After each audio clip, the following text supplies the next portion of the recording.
If you're still here, still listening while countless others have already moved on to the next distraction, then you already possess a quality that quietly separates you from the majority, the ability to stay with an idea long enough to let it challenge you, reshape you, and demand something from you, because most people don't lack access to information. They lack the patience to sit with it, and patience is the gateway to understanding. We live in a world designed to reward speed, surface-level reactions, and instant opinions, yet the ideas that actually move humanity forward are slow, uncomfortable, and often misunderstood at first, which is why only a few people ever truly grasp them, let alone act on them. Thinkers and builders like Elon Musk often emphasize first principles thinking, not because it sounds impressive, but because it forces you to strip away assumptions, question inherited beliefs, and rebuild understanding from the ground up. And that process is mentally demanding, emotionally isolating, and deeply unpopular in a culture that prefers shortcuts and consensus. If you're still listening, it means you're willing to tolerate discomfort without immediately escaping it. And that alone is rare, because discomfort forces self-examination, and self-examination removes the safety of excuses. Most people click away the moment a message stops entertaining them and starts asking something of them, because entertainment soothes while understanding transforms, and transformation requires responsibility. Responsibility means accepting that where you are is at least partially shaped by your choices, your habits, and where you place your attention. And that realization is unsettling for anyone who would rather blame circumstances than confront agency. The truth is that depth has always been lonely, because clarity often arrives before company, and those who think further ahead frequently walk alone for long stretches, not because they're superior, but because their questions don't fit neatly into popular narratives. Staying with a message like this isn't about loyalty or discipline. It's about recognition. You recognize something familiar here, a quiet resonance that says, this isn't just content, it's articulation of thoughts you've carried privately for a long time. The few who understand don't need everything explained in simple terms. They don't need constant stimulation, and they don't need immediate payoff, because they intuitively understand that meaningful progress, whether personal, intellectual, or societal, is built through sustained focus over time. Most people underestimate how rare this is, because attention has become fragmented, outsourced, and traded for convenience. Yet attention is the raw material from which insight, mastery, and innovation are formed. When you choose to stay, you are choosing depth over distraction, and that choice compounds quietly, shaping how you think, how you decide, and how you act long after the message ends. The world often mistakes loudness for leadership and speed for intelligence, but history repeatedly shows that the people who change things are those who think longer, question deeper, and remain committed after novelty fades. If you're still here, it means you already sense that understanding is not passive.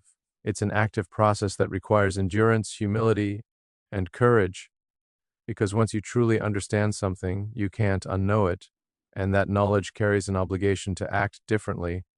Most people avoid this responsibility by staying shallow, busy, and reactive, but those who stay learn to move deliberately, guided not by impulse but by clarity. This is where the separation begins, not in talent, not in privilege, but in willingness to remain present when things slow down and become real. And if you're still listening, then you are already among the few who understand that the future belongs not to those who consume endlessly, but to those who think deeply and commit fully. Understanding is rare not because information is hidden, but because true understanding demands responsibility, and responsibility is something most people unconsciously avoid, since it removes the comfort of blaming timing, systems, or other people for the direction of their lives. When you truly understand something, you can no longer pretend you don't see it, and that awareness creates an internal pressure to act differently, think differently, and live differently, which is far more demanding than passive consumption. Long-term thinkers, those who build things that don't yet exist or pursue visions that can't be immediately validated, accept early on that clarity often arrives before results, and that belief must come before proof, a sequence that feels backwards to a world trained to demand evidence before commitment. If you're still here, it's likely because you've already felt this tension in your own life, the quiet frustration of knowing there's more possible than what you're currently living. Paired with the realization that no one is coming to authorize the next step for you, this is where many people retreat, because responsibility removes the safety net of excuses, and excuses are emotionally comforting even when they're limiting. The few who understand recognize that progress doesn't require certainty, it requires direction, and direction emerges through experimentation, reflection, and consistent effort over time, not through waiting for perfect conditions. People often assume that those who think differently are unusually confident, but the truth is that they are simply more comfortable with uncertainty, more willing to move forward without consent, and more tolerant of being misunderstood.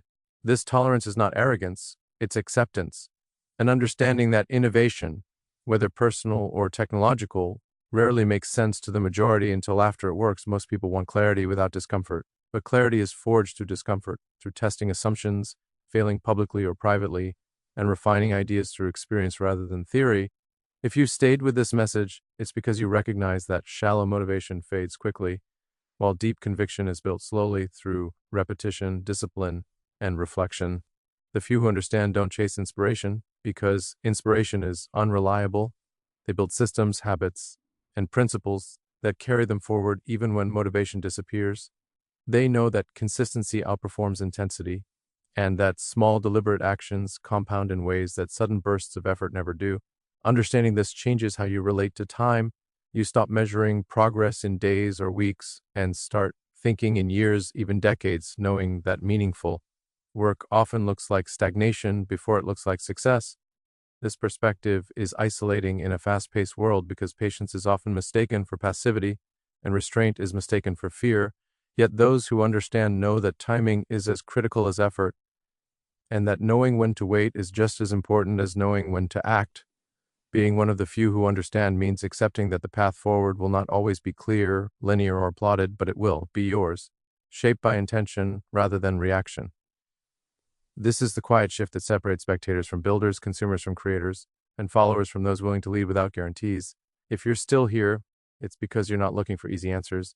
You're looking for truth, and truth rarely arrives packaged as comfort. It arrives as clarity, and clarity demands courage. One of the hardest truths to accept once you begin to truly understand how the world works is that awareness does not bring relief, it brings weight. Because seeing clearly means you can no longer hide behind ignorance, distraction, or denial. That added weight is the price of depth. Many people sense this instinctively and pull back the moment understanding begins to demand change, choosing comfort over clarity because clarity disrupts routines, relationships, and identities that once felt safe. Long-term thinkers, those willing to imagine futures others can't yet see, understand that thinking differently is not a personality trait, it is a discipline, one that requires sustained focus, emotional regulation, and the willingness to sit with unanswered questions longer than feels reasonable.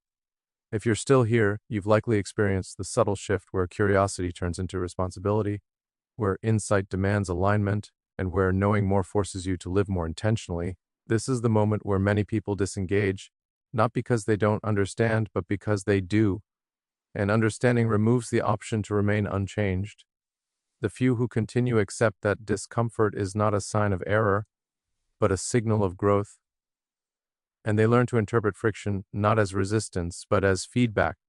This changes how failure is perceived, not as an endpoint, but as a data point, something to be studied, refined, and integrated into the next iteration. People who operate this way are often misunderstood because they don't react emotionally to setbacks. They analyze them, extract lessons, and move forward with adjusted strategy rather than wounded pride. This detachment is not coldness, it is clarity, and clarity allows for resilience without bitterness. Understanding also alters your relationship with time, because once you grasp how long meaningful change actually takes, urgency gives way to patience, and impatience is replaced by persistence. You stop expecting quick validation, quick wins, or immediate recognition, knowing that the most important work often happens quietly, invisibly, long before it produces visible results.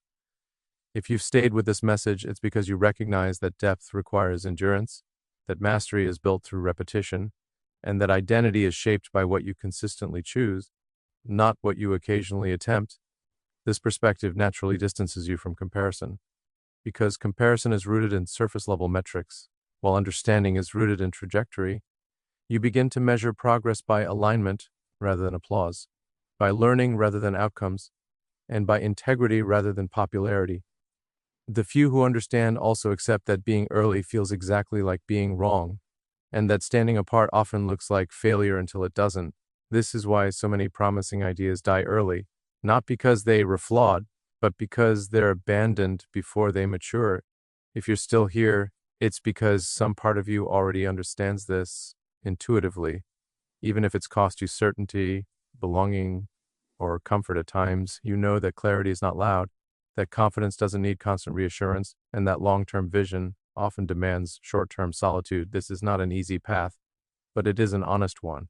And honesty, once embraced, becomes the foundation for everything that follows. As understanding deepens, so does separation, not because you choose to distance yourself from others, but because alignment with long-term thinking naturally creates space between those who react to the moment and those who design for the future. This space can feel like isolation, especially in a world that equates constant connection with belonging. Yet solitude is often the environment where original thought is protected, refined, and strengthened. People who understand this don't fear being alone with their thoughts, because they've learned that silence is not emptiness, it is clarity in its raw form. Long-term builders rarely announce their intentions loudly, not because they lack confidence, but because premature exposure invites noise before ideas are ready to withstand it. This restraint is often mistaken for hesitation or secrecy, but in reality, it is strategic patience, the kind that allows vision to mature without interference. If you're still here, you understand that not every thought needs immediate expression, and not every plan needs early validation, because feedback is only useful when it comes from those who understand the direction you're heading. This awareness changes how you interact with criticism, because criticism from those operating on short-term thinking no longer feels personal, it feels misaligned. And misalignment doesn't require defense, it requires distance. The few who understand also learn that leadership is not about visibility, it's about consistency, and that influence grows not from persuasion, but from example. When people see results, explanations become unnecessary. This mindset reshapes how you define success, moving it away from popularity and toward impact, away from recognition and toward contribution. Those who think deeply accept that they may never be fully understood by everyone, and they make peace with that because clarity matters more than consensus. This acceptance frees enormous mental energy that would otherwise be spent seeking approval or defending choices, and that energy can then be reinvested into building, learning, and refining. Isolation, when understood correctly, becomes not a punishment, but a filter, removing distractions that dilute focus and revealing priorities that truly matter. If you're still listening, it's because you recognize that growth often requires stepping back from the crowd, not to feel superior, but to see clearly. You understand that constant agreement dulls perspective, while thoughtful solitude sharpens it. The few who embrace this don't disappear. They re-emerge with substance, with work that speaks for itself, and with direction that doesn't need explanation. This is the quiet strength of long-term thinkers. They are not driven by the need to be seen, but by the commitment to build something that lasts, even if recognition arrives much later, or not at all. If you're still here, then understanding is no longer the question. Action is, because insight without application is just another form of comfort, and comfort left unchecked eventually becomes limitation. The difference between those who understand and those who merely consume is not intelligence, talent, or opportunity, but willingness. The willingness to take responsibility for what you now see clearly and to align your actions with that clarity, even when it's inconvenient, slow, or uncertain. Long-term thinkers don't wait for perfect timing, universal agreement, or complete confidence, because they understand that progress has always been driven by those willing to move forward before certainty arrives. This doesn't mean acting recklessly. It means acting deliberately, guided by principles rather than impulse, and by direction rather than noise. If you're still listening, you already know that attention is your most valuable resource, and where you place it determines not only what you build, but who you become. This realization changes how you move through the world. You become less reactive, less distracted, and less influenced by opinions that don't align with your values. You stop measuring yourself against surface-level success and start evaluating your life based on integrity, consistency, and trajectory. The few who understand also recognize that meaningful work often feels ordinary while it is happening, repetitive even, because compounding progress rarely announces itself, it reveals itself only in hindsight. They accept that sacrifice is not something to be avoided, but something to be chosen intentionally, trading short-term comfort for long-term fulfillment. This mindset reshapes failure, not as a verdict, but as information, something to be integrated rather than feared. Understanding this creates resilience, not the kind that relies on motivation, but a kind rooted in commitment, the quiet decision to continue regardless of external conditions. If you've stayed with this message to the end, it's because you're not waiting to be inspired, you're preparing to act, even if that action begins small, unnoticed, and imperfect. You understand that leadership doesn't require permission, that progress doesn't require applause, and that clarity doesn't require consensus. Being one of the few who understand does not place you above others, it places responsibility in your hands to think carefully, act intentionally, and build something meaningful with the awareness you've earned. This is not a call to withdraw from the world, but to engage with it more honestly, more deliberately, and with greater purpose. The future is shaped not by those who watch from the sidelines, but by those who commit fully to what they believe, long before results are guaranteed. If you're still here, then this is your moment, not because everything is clear, but because you're willing to move forward anyway. And that willingness is what separates those who understand from those who simply listen.